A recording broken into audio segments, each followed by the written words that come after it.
Chris Davema Zailani. Ini pasti kalau di absen sekolah susah banget. Betul banget. Zando, kamu ini kenapa namanya susah? Kamu mau alaf kah katanya gitu. Gimana? Ada rencana mau get married soon gimana? Atau ntar dulu lah gitu? Kerja di salah satu seperti Wisma lah gitu. Iya. Itu dari link teman yang sama juga. Akhirnya keterima tuh di situ. Ya di situ tuh aku ya bersihin WC, bersihin kasur. 2000 berapa tuh? 2018 19 ya? kalau aku nggak salah ya. Kok bisa kecemplung ke situ? Ini kan musik sama film emang nggak jauh, cuman kayak emang iya nih Zando kecemplung ke situ tuh awalnya dari mana? Kalau di Komang kita difasilitasi coach acting sih.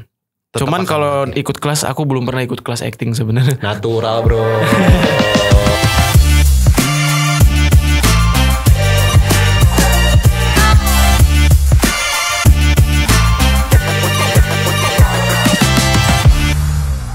Halo semuanya yang lagi ada dan nongkrongin layar. Ini kayaknya memang harus dikenalin dulu ya. Kita dari channel Menyapa Kreatif mengajak kamu untuk masuk ke dalam Lika-Liku Cerita. Karena di sini adalah ruangan di mana kita bakal menggali cerita dari orang-orang yang gak cuma bersinar tapi juga manggung, tapi juga dikenal, tapi juga punya kisah mendalam di balik hidupnya. Jadi kalau kamu ngerasa juga bagian dari orang tersebut, kamu harus ada di podcast ini ya. Dan di episode yang spesial ini kita juga sudah mendatangkan salah satu orang yang dikenal, dan juga kita akan menyelami tentang nada, naskah, dan juga cinta, dimana 3 kata ini kayaknya mewakili daripada si bintang muda yang lagi naik daun ini. Dia juga penyanyi, dia juga aktor, dia seumuran saya juga.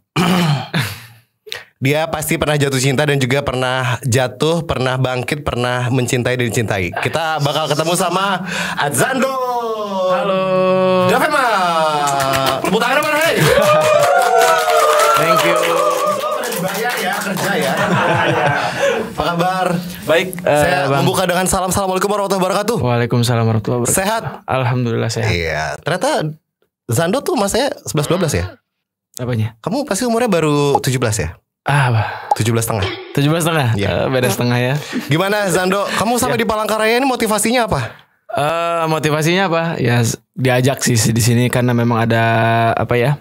Undangan. Oke. Bisa ya seorang Zando sampai ke sini tuh bisa ya? Iya, saya juga bingung, Bang. Ya oke, baik. Nah, kalau gitu berarti ini pertanyaannya adalah Zando ini kan sebenarnya lagi naik nih, lagi nge-hype gitu. Sebenarnya kamu ini siapa sih? Zando. Ya aku anak muda biasa. Ya. Sama dong. Ya, oke. Aku mungkin nama lengkapku itu Adzando Chris Davema Zailani. Bisa pelan dikit boleh? Apanya? Mau dicatat bikin KTP baru. Palangkaraya gitu. Apa Adzando? Adzando Chris Davema Zailani. Ini pasti kalau di absen sekolah susah banget. Betul banget. Saya selalu diprotes sama guru-guru dari SD. Why? Zando, kamu ini kenapa namanya susah? Kamu mau alaf kah katanya gitu. Ada Chrisnya soalnya. Parah sih, tapi iya juga sih. Soalnya ada Chrisnya. Iya benar. Padahal arti dari Chris itu nama kakek dan nama 2 kakek. Oh gitu. Orang tua dari ibu dan ayah. Nggak dibawa di pinggang gitu kan Chrisnya? Oh bukan. Oh beda. Beda. Oh beda ya? Chris Kaidir sama Idris. Oh beda. Oh ya oke baik. Bukan Chris itu. Beda. Yang di scan kalau bayar juga bukan ya? Kiris itu. Chris. Nyambung banget muda. Capek banget. Tapi ini kan sebenarnya Zando ini kan salah satu anak muda yang juga mulai dikenal gitu. Dan ini pasti kamu mulainya tuh dari mana kok bisa jadi dikenali banyak orang? Oke. Kalau mulai dari mana sebenarnya dari rumah ya? Dari rumah. Enggak juga. Dari musik sih. Memang dari aku musik. Berangkat dari musik. Ngeband dulu apa bikin apa gitu? Aku basicku memang nyanyi-nyanyi pop biasa. Dulu suka bikin akustikan gitar. Sama Kasih Daria temenan? Enggak sih. Beda umur ya? Beda umur. Oh ya, kalau saya juga seumuran mereka malah. Oh iya makanya. Berarti dari musik dulu. Kamu main sendiri apa ngeband atau? Sendiri sih. Tapi ya pernah melalui fase-fase ngeband juga sama teman-teman dulu. Cuman SMP SMA lah itu jauh. Aku juga ngeband sih dulu Zando. Manajer sih. Oh, nggak bisa main musik maksudnya. Tapi dari musik itu akhirnya ngebawa kamu untuk sampai sekarang gitu. Ya, nah betul. Itu tuh kan kalau ngeband pasti ada media kan yang bikin kamu tuh juga akhirnya ke blow up. Nah itu kamu mulai dari mana? Bikin cover kah? Setahu kamu ada beberapa cover ya yang dibuat ya. Betul. Terus? Kalau dulu itu sebenarnya kalau aku tarik mundur jauh sebelum sekarang, aku tuh dulu pernah bikin cover-cover yang dari zaman TikTok, Instagram itu masih 15 detik kalau. Iya zaman dulu ya. Aku udah lahir zaman dulu ya? Udah. Oh iya juga sih. Aku zaman sekarang soalnya. Yang Reelsnya tuh 90 detik sampai 10 gitu. Beda kita ya. Aku waktu itu udah sering bikin cover, tapi memang zaman Instagram tuh belum ada algoritma FYP seperti sekarang gini lah gitu. Iya. Jadi kayak jangkauannya belum bisa mencakup lebih besar dari sekarang. Kalau zaman dulu tuh kan masuk explore aja susah gitu. Iya betul. Zaman Instagram jauh sebelum ada IGTV waktu itu. IGTV dan Reels, sekarang kan Reels ya. Betul. Kamu berarti dari kecil apa gimana? Enggak juga sih sebenarnya kalau ngomongin basic bernyanyi ataupun musik ya, enggak ada juga dari keluarga. Memang kebetulan di tongkrongan suka nyanyi, terus belajar gitar dari SMP. Jadi seneng aja gitu. Seneng nyanyi terus direkam gitu. Bukan turunan keluarga musisi, seniman bukan gitu. Bukan sih sebenarnya. Gitu. Bukan. Kalau di sini emang bahasa sebutnya belain sorang. Apa itu? Belain sorang. Beda daripada yang lain dari turunan keluarga gitu. Oh iya, aku seperti itu, belain sorang. Oh gitu, belain sorang ya. Keluarga aku sih itu sebenarnya? Bahasa Banjar. Oh bahasa Banjar kan? Bahasa Banjar. Dimaafkan, terima kasih. Berarti itu emang akhirnya karena beda sendiri, kamu jadi lebih mencuat gitu di antara keluarga di bagian entertainment. Iya, tapi prosesnya panjang banget bang. Sorry sebentar, mohon maaf. Ini kan kamu bermusik anggaplah dari kecil gitu. Nah sampai ke saat sekarang berapa lama prosesnya nih? Emang bener-bener kayak udahlah kita bikin postingan gitu, udah kita bikin ini gitu, terus akhirnya sampai sekarang jadi gitu. Kalau dibilang dari kecil sih enggak ya. Terhitung aku kenal musik itu dari SMP sebenarnya. SMP. Ya mungkin sekitar 10 tahun yang lalu lah ya. Aku mulai kenal alat musik, terus nyanyi itu dari SMP. Tanpa basic sama sekali ya. Artinya yang memang pure aku latih sendiri gitu. Aku latih dengan sendirinya. Terus aku sering bikin konten di Instagram. Itu tuh nggak di musik aja sebenarnya. Aku mau spill dulu itu sempat aku tuh suka bikin karya. Contohnya aku bikin kayak video sinematik dari dulu tuh udah sering. Oh gitu. Terus aku kamu videografer atau musisi sebenarnya? Hobi aja. Dua-duanya. Jangan semua dong Sando. Kasian nih pekerja-pekerja saya nih. Lebih ke hobi sih dulu bikin sinematik. Makanya aku kalau ngobrol sama editor ngerti. Oh gitu. Mereka pakai software apa? Oke, ambil aja kerjaannya. Pakai Adobe Premiere atau mungkin pakai yang software lain itu otodidak. Otodidak memang. Karena aku dulu sempat terjun ke YouTube untuk jadi kreator gaming. YouTuber gaming sempat dulu. Sempat juga 2017-an lah. Jadi kamu ini sebenarnya ngapain sih? Iya, banyak banget dicoba ya? Karena aku tipikal orangnya yang pengen coba semuanya gitu. Mencoba akhirnya menemukan yang lebih nyaman dikerjakan. Betul, makanya sebelum ke musik sebenarnya banyak juga sih yang aku cobain. Oh gitu. Pernah bikin prank nyanyi di YouTube. Ada eranya dulu zaman 2019 atau aku lupa ya. Zaman-zamannya kayak SD banget tuh 2019. Zamannya prank nyanyi kayak Angga Chandra itu. Aku pernah bikin kayak gitu. Terus pernah bikin YouTube gaming, jadi kreator gaming gitu-gitu pernah. Pernah semua, berarti udah akhirnya sampai ketemu di musik yang bikin kamu jadi sekarang ini. Iya betul. Main itu nggak aplikasi TokTok nggak? Main. Oh di situ ramai juga. Aku justru awalnya dari situ sih. Oh dari situ. Aku kira kamu malah mulai dari YouTube channel kamu malahan. Enggak ya? No, dari TikTok dulu karena short video tadi. Iya betul. Akhirnya legit gitu. Jadi aku mungkin aku sedikit cerita kali ya, atau banyak mungkin. Gak apa-apa, banyak aja biar aku gak kerja gitu maksudnya. Oh iya. Sando, itu silakan. Tadi kan aku sebelum itu tuh sempat kuliah. Iya. Kuliah itu aku angkatan 17 sorry. 17 kuliah. Ya pokoknya seperti anak kuliahan pada umumnya. Sampai 6 semester waktu itu. Selesai? Enggak. Salaman dulu kita. 5 kampus bos. Oh 5 kampus. Iya. Tanya dong selesai apa enggak? Selesai enggak? Enggak. Kemudian 6 semester ada satu kondisi yang mengharuskan aku untuk cuti waktu itu. Karena alasan ekonomi keluarga lah. Iya. Dan di satu sisi aku nggak mau membebankan orang tua waktu itu, nggak mau kasihan waktu itu. Jadi aku cuti. Aku ngomong ke orang tua untuk cuti aja dulu, nggak apa-apa. Aku coba cari kerja waktu itu. Nah waktu itu 2018 atau 19 aku lupa. Aku bingung mau kemana kan. Akhirnya aku cari-cari teman yang mungkin tanya info loker gitu. Ada teman yang kerja di perhotelan. Dia bawalah aku ke salah satu hotel bintang 4 di Lampung waktu itu. Oh belum selesai nih ya? Belum selesai. Oke. Iya sih ya. Belum selesai jadi agak rancu. Aku angkat kaki dulu nih sebentar ya, gimana? Untuk ketemu sama HRD-nya. Karena ya mau diajak jadi kerja di situ. Oh, kerja di hotel. Oke, baik. Diselesaikan please. Ya, Oke. betul. Tapi waktu itu kayak HRD-nya bilang, oh iya nanti saya kabarin ya. Kayak kalimat penenang aja. Iya. Saya mikir siapa juga Umum yang sih HRD kayak gitu. Iya, saya pikir siapa juga yang mau nerima orang kerja yang gak punya pengalaman gitu. Oke. Akhirnya dari situ ada lagi tuh tawaran untuk kerja di salah satu seperti Wisma lah gitu. Iya. Itu dari link teman yang sama juga. Akhirnya keterima tuh di situ. Nah, di situ aku sempat orang rumah sih taunya aku resepsionis ya di situ. Oke. Padahal kalau di Wisma itu karyawan tuh cuma 3 sebenarnya. Resepsionis, kasir dan merangkap, cleaning service, housekeeping. Oke. Cleaning service ya, merangkap lah pekerjaannya. Ya di situ tuh aku ya bersihin WC, bersihin kasur. 2000 berapa tuh? 2018-19 ya, kalau aku nggak salah ya.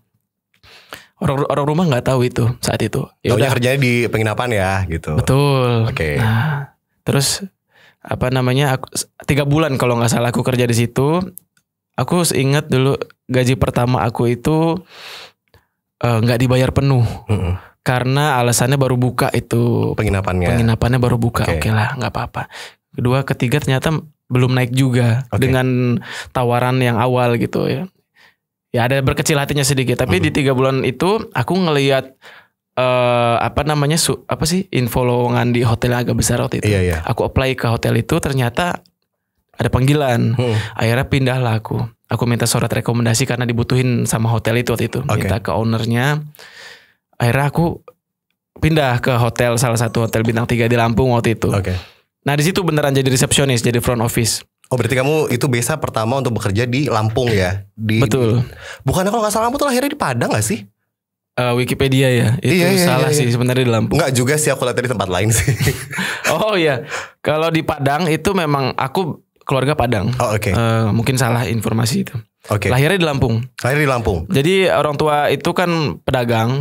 Merantau ke Lampung dari kecil aku, jadi besar di Lampung. Nah sampai di hotel tadi jadi resepsionis gimana nih? Itu 6 bulan lah sebelum COVID masuk.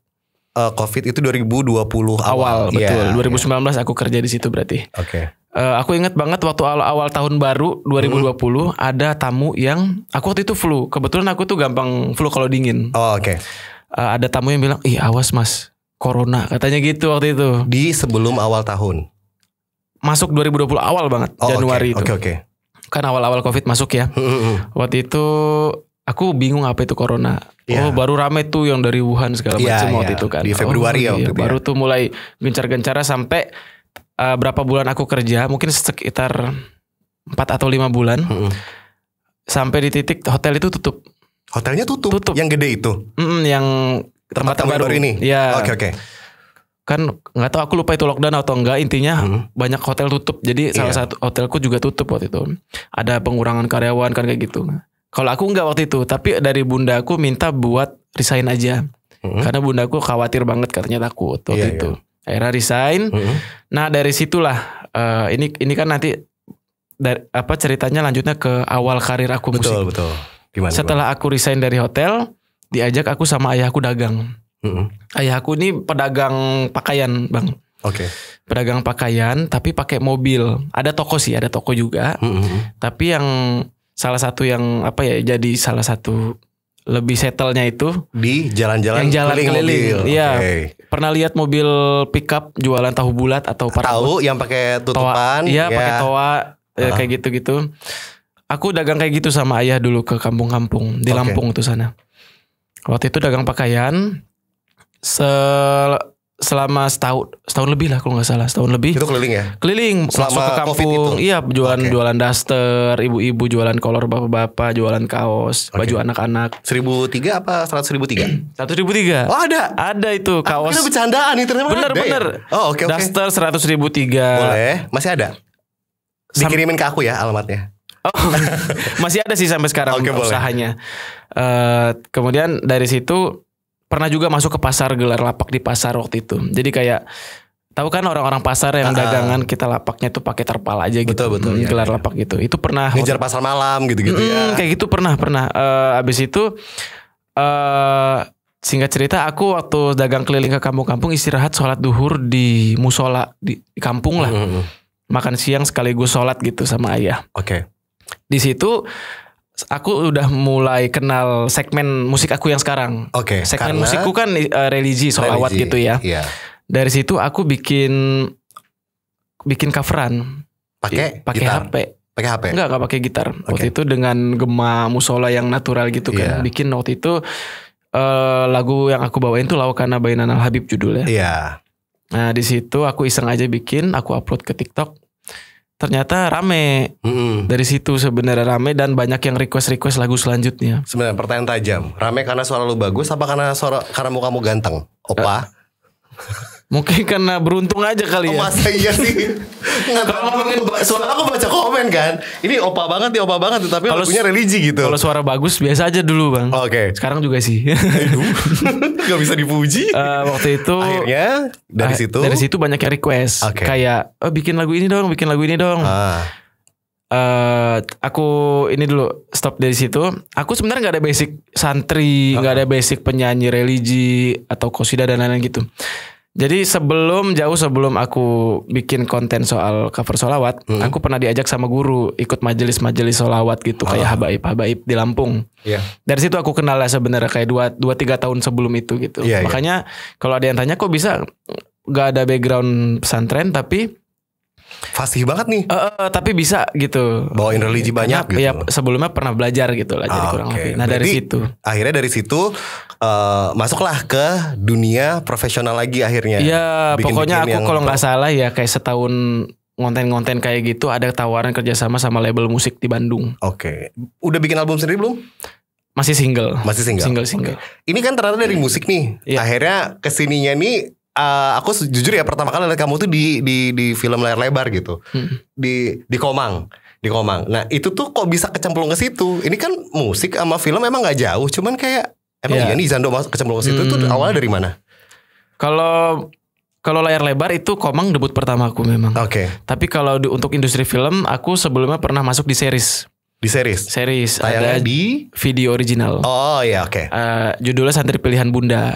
Itu karya debut aku sebenarnya di judul itu.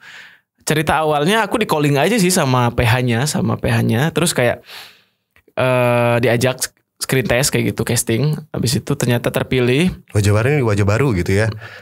Sebenarnya setelah kamu apply atau ditawarin nih? No, ditawarin. Okay. Tapi sebenarnya kalau dicari tahu waktu itu karena mereka cari icon santrinya. Karena kamu lebih ke religinya kebetulan. Iya, aku punya audiens di kalangan santri mungkin ya. Iya. Jadi mungkin salah satu faktor aku diajakin karena itu waktu itu. Okay. Jadi penyebab awalnya bisa masuk ke film ya dari situ sebenarnya. Oke. Berarti karena kamu punya base teman-teman yang religi juga dan satu genre lah gitu. Yeah. Akhirnya tuh jadi daya tarik juga dari casting directornya untuk ambil kamu gitu ya. Iya betul. Kamu melewati jalur khusus nggak untuk itu atau nyemplung gitu? No, sama aja. Kita semua melalui proses screen test. Walaupun istilahnya aku di calling sama casting directornya nih. Yeah. Komang calling aku. Walaupun kita punya privilege langsung di calling, kan memang ada tuh orang yang kayak, lihat info ini mereka datang casting. Iya. Nah, aku sedikit maksudnya di calling gitu. Iya. Tapi tetap kita harus melalui proses casting, screen test, interview lah. Kalau di kerja tuh interview. Kalau nggak cocok ya nggak dapet gitu. Tapi kok aku nggak di calling ya, Dok ya? Iya, kenapa ya? Apa kita beda negara ya? Mungkin bang. Kita beda pulau sih memang. Udah gak capek banget ya. Tapi sebenarnya menarik mana sih dunia nyanyi sama dunia naskah? Nyanyi itu buat aku cara aku berekspresi melalui tulisan. Oke. Melalui syair, notasi-notasi. Kalau film aku suka sama proses kreatifnya. Oke. Sebenarnya musik juga proses kreatifnya aku suka. Ribet mana sih hidup dunia musik sama dunia film? Lebih ribet film sebenarnya. Suka mana sih ngaku aja? Apanya? Suka mana? Dunia musik sama dunia film? Kalau diserang balik.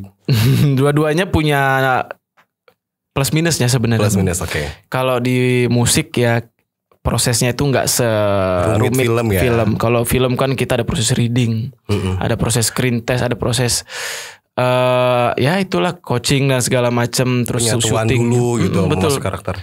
Itu lebih rumit kalau di film. Cuman aku suka proses kreatifnya. Oke. Berarti ini memang menarik karena dari sama-sama di dunia seni ya. Betul. Hanya membedakan porsi bawaannya, bawaan diri kita nih mau nyanyi kah atau kita mau ngebawain personanya kita gitu. Tapi kalau ditanya nih, kamu punya nggak perasaan berbeda gitu ketika kamu nyanyi sama main film? Apakah itu sama-sama menguras emosi yang sama atau enggak nih? Karena kan beda nih, nyanyi kan maaf suara bagus oke lah gitu. Tapi kalau acting kan dalam banget sampai ke dalam-dalam gitu. Lebih effort mana, lebih emosi mana? Film sih, acting. Oh iya, become another person gitu. Iya. Oh iya? Karena satu sisi kalau aku kadang kalau acting tuh kita capeknya bukan di tenaga, di fisik, tapi lebih ke kayak kita tuh jadi orang lain. Energi gimana ya bahasanya ya? Energi kayak kadang ada satu adegan kita harus marah-marah emosi. Kayak ada salah satu film terbaru aku kemarin yang masih belum tayang.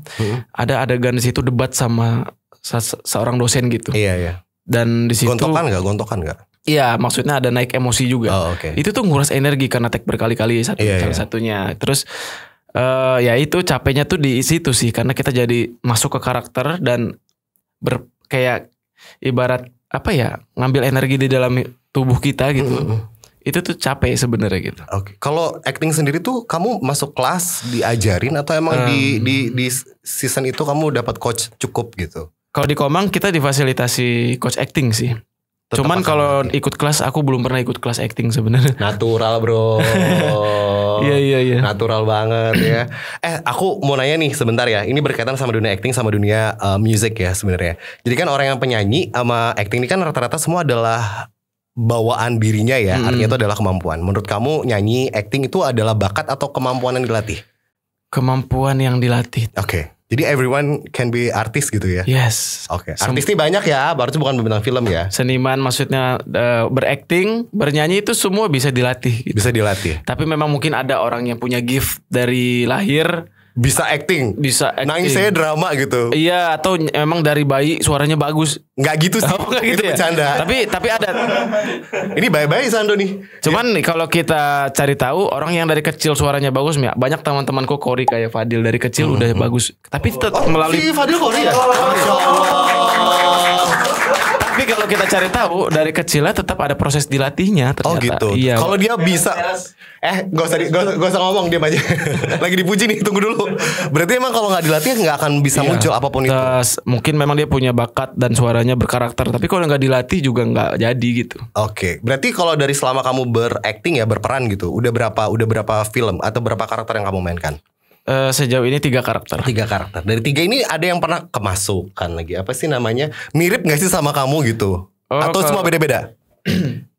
Beda-beda sih. Cuman ada yang mirip. Apanya? Orangnya? Aku sedikit iyalah orang. Bukan. Karena kepribadian ya mungkin ya. Gimana tuh? Yang pas di mana? Di film Komang ini aku kan jadi Arya. Mungkin secara backgroundnya beda. Orang Hindu Bali. Aku Muslim. Minang gitu. Tapi dia mukanya kalau dikasih udeng gitu ya kayak bule-bule Bali gitu. Banyak yang bilang gitu. Oh, capek nggak bisa dipuji emang Zando. Enggak, maksudnya dipuji dikit. Terakhir di konten TikTok aku itu sampai rame banget. Lah Islam katanya gitu. Kirain di film Bali, di film Komang Bali banget mukanya. Iya. Itu rame banget di TikTok. Emang iya ya, saya sampai mikir kayak. Iya, lu tuh kalau dikasih udang gitu yang di foto-foto itu, ini kayak bule Bali, Indo campuran gitu. Nah, akhirnya si Karta ini mirip kamu di mananya? Lebih ke pribadiannya. Kayak aku sedikit cerita aja. Iya. Aku tuh sebelumnya jadi kandidatnya Ode. Rahim Ode. Si utamanya. Iya, yang peran utama. Tapi mau lu gak timur. Tapi kan kita bakal dirombak rambutnya tuh. Iya juga lagi. Si Kisah juga awalnya kan kayak aku aja rambutnya. Tapi karena setelah jadi dia dirubah kan. Nah, iya. Aku awalnya jadi Ode. Tapi satu yang aku percaya, karakter itu memilih orangnya. Betul. Kayak mungkin karakter Ode ini gak ada di aku. Karena aku tuh tipikal yang sebenarnya nggak banyak omong, pendiam, nggak rame mungkin ya. Wih gila, ini cool banget ya. Iya nggak, aku rasanya gitu. Iya Zando, kita percaya, tepuk tangan lu buat Zando. Kemudian silakan. Abis itu akhirnya nggak kepilih di Ode, tapi director pengen aku tetap terlibat di judul itu. Di dalam. Jadi waktu itu director Kanaya bilang, Zando mau nggak kalau jadi Arya katanya gitu. Ya boleh deh aku coba. Karena challenging lagi dari logat Sulawesi bawa-bawa pindah ke Bali kan. Iya. Karena aku pelajarin, aku riset. Ternyata terpilih, alhamdulillahnya gitu. Terpilih dan sama. Arya tuh di film itu yang gak bisa ngomong kaku, flat, boring cowoknya gitu. Cuman gitu. Gak pure, aku gak gitu juga sih. Maksudnya ada satu sisinya kayak mirip memang. Aku tuh tipikal yang orang yang gak enakan. Iya. Arya itu kan gitu, gak enakan, gak bisa ngomong. Karakternya hampir sama karakter ya? Hampir sama. Jadi kayak terus nggak bisa mengutarakan perasaannya. Nah itu ya Sakit gak sih gitu? sakit banget. Aduh, ya maksudnya ada sedikit mirip ya tadi aku bilang di situ. Oke, berarti si karakter ini hampir mirip sama Zando aslinya. Iya. Oke, tapi kamu kebawa gak sih si Arya ini ke dunia kamu setelahnya after shooting? Enggak sih, karena kita punya boundaries atau pintu-pintunya di situ. Jadi kalau setelah di luar itu bisa jadi balik jadi. Oke, soalnya kan banyak tuh teman-teman yang aktor tuh ketika dia terlalu dalam sama perannya dia susah balik gitu. Ini masih aman ya kondisinya. Justru sebenarnya karena vibes syuting itu tuh bau-bau banget atau Sulawesi banget timur. Yang ke bawah tuh logatnya teman-teman timur. Karena akhirnya ke bawah juga. Ke bawah itu. Okay. Bukan karakter Aryanya yang ke bawah. Gimana dia kalau teman-teman logat timur ngobrol? Gimana ya? Tanya kabar. Gimana kabar Zando? Aduh. Jawabnya gimana? Lebih ke logat sih kan sebenarnya. Logatnya gimana? Bagaimana kabarmu bang? Sehat? Sehat kah? Lolos sudah lolos. Kurang lebih seperti itu. Oke. Nah, lebih ke logat sih. Si Arya ini kisah cintanya berhasil nggak di Komang? Nggak berhasil karena Arya itu teman kecil Komang, kemudian kayak punya rasa sama Komang tapi nggak bisa ngutarain gitu. Sama nggak dengan kisah hidup cintamu? Aduh. Aku cuma baca layar doang. Oh iya. Aku cuma baca layar doang. Mungkin ada lah sedikit-sedikit lah ya. Jangan di-spill dulu, ntar aja dulu ya. Oke, cerita soal cinta ya. Kalau ngomong-ngomong di usia sekarang berapa nih? 26 ya? Aku 27 sih. Jadi kenapa kalian? Gimana? Ada rencana mau get married soon gimana? Atau ntar dulu lah gitu? Kalau sebenarnya kalau ngomongin target nikah tuh, aku punya target nikah dulu bang. Iya. Target nikahku tuh 22 tahun. Iya, ada 2 juta penduduk di Kalimantan Tengah, tenang aja. 22 tahun berarti udah lewat 4 tahun kan? Oh iya. Ternyata udah expire, targetnya sudah hangus, sudah terlampaui ya. Oke, dan belum nikah. Nah, tapi kalau ngomongin sekarang, aku prioritasku lebih ke keluarga dulu sih kayaknya. Oke. Berarti lebih ke diri sendiri untuk lebih berhasil, keluarga betul. Juga gitu. Dan keluarga, kayak aku kayaknya punya banyak amanah nih untuk adik-adik dan orang tuaku. Jadi apa nih amanahnya? Ya, kamu abang atau anak pertama? Diriku. Aku anak pertama. Nah kan, apa nih amanahnya yang rasanya berat banget nih yang tidak boleh di? Ya nggak tahu ya, mungkin nggak semua bisa aku spill atau aku sharing di sini. Kayak salah satu contohnya menghidupi adik-adik, menghidupi ya keluarga lah gitu. Terus dan ada amanah dari keluarga orang tua yang harus aku selesaikan. Nah, jadi diterjemahkan sendiri lah ya. Paham, seperti paham. itu. Berarti memang di usia sekarang itu adalah bagaimana kita bertanggung jawab atas diri sendiri dan juga membantu keluarga yang utama gitu ya. Kalau calon? Kalau calon sih sebenarnya belum ada bang, jujur ini.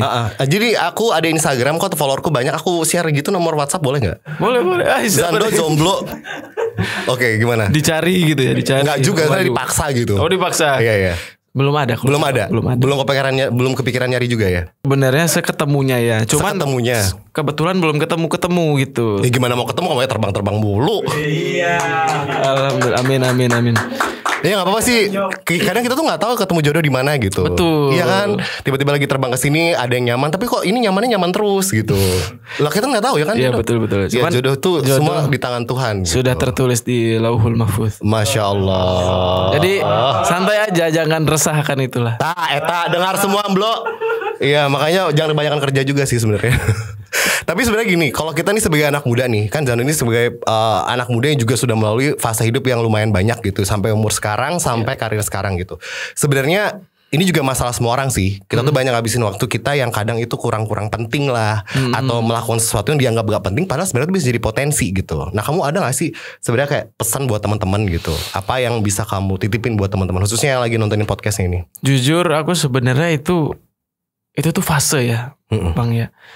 Aku baru sadar akan hal itu tuh juga baru-baru sekarang ini. After kamu ngelewatin semuanya juga. Iya, gitu. Ternyata waktu itu sangat berharga gitu. Kalau kita nggak manfaatkan sebaik mungkin, contoh cari networking, cari relasi teman-teman yang banyak. Iya. Kita bakal nyesel ternyata. Kayak aku tuh kan introvert ya. Sama dong kita. Kamu introvertnya kelas berapa? Aku kelas dari kecil. Memang nggak tipikalnya yang itu, nggak bisa lama-lama di keramaian. Sama. Tapi juga. Bukan. Aku tuh kadang bingung ya. Orang bilang introvert itu nggak bisa ngomong. Bukan gitu. Introvert tuh orang yang energinya cepat habis kalau lagi ketemu banyak orang. Sebenarnya aku tebak-tebakan ya. Pasti kamu bisa berada di depan umum, banyak orang bisa, tapi disempitin orang nggak bisa, dideketin, didempet-dempet nggak bisa. Iya. Sama dok, salaman lagi dong. Oke, sama kita. Jadi aku maksudnya introvert tuh bukan orang yang nggak bisa bersosialisasi. Iya. Mereka tuh akan menemukan polanya jika frekuensinya tuh sama gitu. Iya betul. Dan aku sadari itu. Jadi kayak ternyata cari relasi, cari networking yang luas itu penting banget. Dan pakai waktu yang luang itu buat hal yang bermanfaat. Kayak mungkin ikut volunteer. Itu contoh-contoh aja. Ikut majelis, volunteer ya, komunitas apapun gitu yang manfaat gitu. Oke. Itu tuh ternyata banyak insight ya buat kita sendiri. Sekarang pilihannya kamu fokusnya ke musik, film atau cinta? Ayo. Jangan semua. Satu aja. Maksudnya kamu boleh pilih yang prioritas dulu. Kan ada yang A, B, C gitu. Kamu mana dulu nih? Prioritas mungkin ada musik, film nih kayaknya agak sedikit harus dipilih. Iya. Sebenarnya sih karir tuh prioritas. Cuman kalau ngomongin cinta, kalau aku kerucut lagi untuk keluarga, kayaknya keluarga deh gitu. Oh, keluarga ya. Iya, cinta kepada keluarga dulu. Iya gitu. Oke. Tuh bijak tuh teman-teman tuh. Hidup tuh bukan tentang cinta. Aku nyanyi nih. Cinta kan bisa ke siapa aja ya Bang ya. Betul. Kepada yang memberikan kita kebaikan tuh juga bisa tumbuh cinta gitu. Betul. Kepada yang memberikan kita rezeki juga bisa cinta. Jadi kita jaga gitu relasinya gitu. Betul. Oke. Kok aku yang jawab? Kan gimana sih? Gak apa-apa itu. Tapi kalau disuruh milih beneran nih Zando, antara musik sama film lebih memilih mana untuk diprioritaskan? Ini dua-duanya masuk nih kerjaan. Kamu akan pilih yang mana? Kan? Bingung kan? Nggak, kalau mau ngomong lagi tergantung budgetnya agak sensitif. Nggak apa-apa, itu fakta realita. Aku juga sama. Iya. Tapi kalau secara ininya musik sih. Musik ya. Karena musik itu juga bagian dari rilis emotion dan stres gitu. Betul. juga. Aku nggak bisa mendeskripsikannya. Intinya kayaknya kalau untuk jadi ada dua pilihan yang harus pilih salah satu, aku pilih musik deh kayaknya gitu. Oke. Nah sekarang kita balik ke sedikit lagi tentang dunia sosial media ya. Jadi kan ini selama ini kamu pasti juga bermain di sosial media. Sampai view-nya banyak banget tuh 33 M miliar di YouTube ya kan, 71 gitu-gitu. Gitu. Itu beli ya? Enggak ya. Dijujurin sama dia. Kamu menanggapi teman-teman yang ada di sosial media gimana? Ada kritik apa? Ada hal-hal yang menyerang gitu tuh? Kamu apain mereka supaya kita tetap stay positif gitu? Apa nih? Oke, jujur ya, sejauh aku berkarir, sejauh aku ini dalam proses berkarya ini, aku alhamdulillah belum pernah banget dapat kayak hate speech atau yang komen red flag yang bikin aku tuh down gitu. Yeah. Sejauh ini ya untuk di musik kayak semua alhamdulillah tuh baik-baik support yang membangun semua kok. Kritik-kritik pun paling seputar kayak ini kayaknya liriknya bisa beda makna nih atau mungkin kayak gitu tuh kan lebih ke kritik yang membangun ya, Bang. Tapi kalau ngomongin yang hate comment itu masa transisi waktu kemarin film Komang. Iya, itu karena apa tuh? Karena kan memang interaksinya, kebutuhan filmnya aku interaksi sama lawan main Aurora di situ sama Komangnya. Di situ lumayan rame kan waktu di teaser, ini Azando serius pegangan tangan. Iya, kebutuhan film gitu. Iya. Memang pertimbangannya juga berat sih di awal sebelum ambil itu. Jadi aku memang itu sudah aku pertimbangkan dan aku tuh kayak pengen ngomong ke orang-orang, ambil yang baiknya aja dari aku. Iya. Dan aku di film itu ya sebagai aktor. Iya. Doain kalau mudah-mudahan di luar itu aku tetap bisa dijaga gitu. Iya. Lebih kayak gitu sih.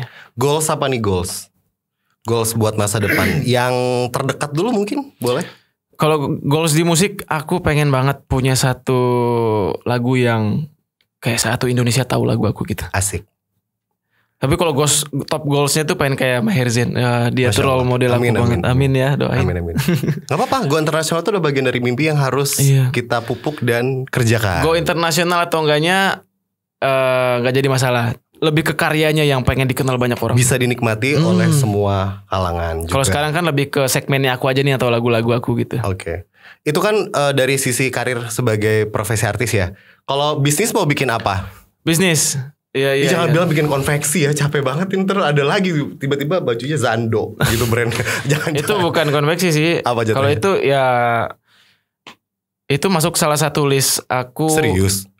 Itu merchandise sih. Oh merchandise. Jadi bukan kayak bisnis yang memang di plan untuk bisnis gitu ya. Oke. Kayak merchandise tuh larinya buat audiens sendiri gitu. Oke. Kalau bisnis aku pengen banget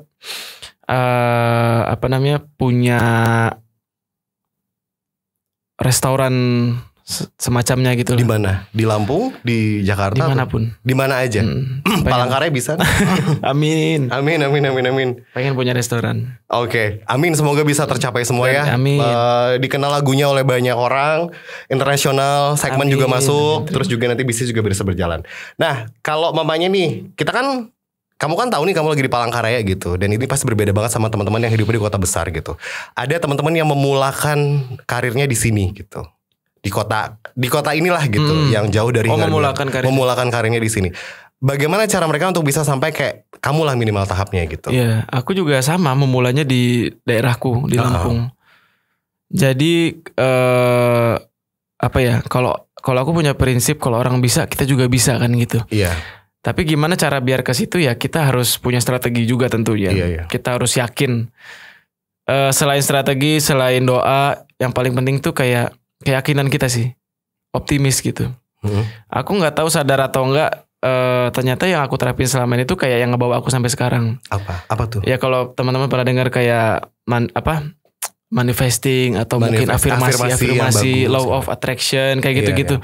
Aku physical tuh menerapkan touch atau physical distancing. Beda itu. Oh beda. Oh udah beda ya kalimatnya ya. Physical distancing beda ya? Udah gak ada lagi? Beda. Oh beda. Oh enggak beda ya? Beda konteks. Udah umur maaf. Beda konteks. Ya maksudnya kayak itu tuh larinya kan ke keyakinan dan prasangka baik kita ke Tuhan. Betul. Jadinya doa gitu. Secara gak langsung jadinya doa. Kita kadang banyak yang aduh gak bisa nih. Udahlah. Ya itu gitu. Jadi prasangka yang gak baik kan. Oh iya. Energinya jadi gak baik. Betul. Dan secara gak langsung jadi doa yang gak baik gitu. Oke. Baik. Jadi buat teman-teman yang ngerintis pesan, kira-kira anggaplah tuh kata-kata hari ini deh buat teman-teman muda. Buat yang ngerintis jalan sendiri. Nggak muda juga sih, aku juga muda juga sih. Ya untuk siapapun yang lagi ngerintis lah ya. Ya. Aduh apa ya. Oke. Lebih ke cintai ususmu, minum susu tiap hari. Oh bukan. Lebih ke apa ya. Aku cuman bisa sharing apa yang aku lakuin sebenarnya. Kayak yakin seperti itu contohnya, terus konsisten. Hilangkan dulu kayak gengsi, ego. Ya kalau ngomongin gengsi, aku tuh gengsian sebenarnya dulu waktu zaman dagang. Mau nggak mau karena tuntutan keadaan, aku turunkan gengsi dan idealismeku waktu itu. Dan ternyata itu yang ngebawa aku mungkin sampai sekarang. Ketika kita tuh bisa berbaik sangka atas gengsi dan iri dengki hati ketidakmauan itu, akhirnya bisa menjaga hati kita tetap kuat gitu. Betul. Ya prasangka yang baik, usaha juga harus diiringi sama doa. Pernah dikelilingin orang-orang yang membuat kamu jatuh gak? Pernah. Apa yang kamu lakukan? Jauhin atau gimana? Jauhin. Oke. Lingkungan itu berpengaruh. Jika ada orang yang baik padamu, maka kamu akan jaga. Iya betul. Jadi kayak kalau kamu ada di lingkungan yang gak baik, tinggalkan, cari lingkungan yang mendukung. Gak ada masalah dengan meninggalkan yang aku tidak baik. Pernah mengalami itu. Aku tinggalkan lingkungan yang kurang baik. Ternyata aku di tempat yang suportif. Aku lebih, dan itu works. Oh iya. Tapi bener sih, kita tuh kadang di lingkungan, ya teman ya, kalau kita di lingkungan yang bikin kita tuh down, kita cerita tuh kayak alah kamu ini itu kan bikin jati diri dan mental kita jatuh. Betul, ya malahan. Betul. Oke. Ada titipan pertanyaan lagi gak? Musik outro inspiratif. Tadi udah ditutup sih. Belum, tadi kan pertanyaan terakhir. Oh masih briefing. Oke. Lucu kan kreatif kita di sini ya. Ngomong suka lawak. Lalu terima kasih banyak. Sama-sama. Kita ketemu lagi di next project berikutnya. Amin. Semoga buat kamu yang dengerin sampai akhir juga jangan lupa untuk follow podcast ini di Menyapa Kreatif ya, dan kamu boleh share ke teman-teman kamu. Jangan lupa apa sih bahasa Inggris? Subscribe. Oh my god, I cannot speak English. Kalian kenapa sih? Subscribe this channel, oke? Dan jangan lupa buat di share, karena sebenarnya fakta semua yang dilakukan orang itu adalah tujuannya tuh membuat dia jadi lebih baik gitu ya. Dan pastikan untuk teman-teman juga, siapa tahu dari kamu semua nih atau siapapun yang lagi simakan ini bakal ada di sini juga kayak Zando. Oke, terima kasih banyak. Itu tadi obrolan kita bersama Zando di Menyapa Kreatif, dan terima kasih untuk kamu yang sudah simakin podcast ini. Akhir kata dari kita, saya Cacan. Saya Zando. Sampai ketemu lagi di podcast selanjutnya ya. Dah.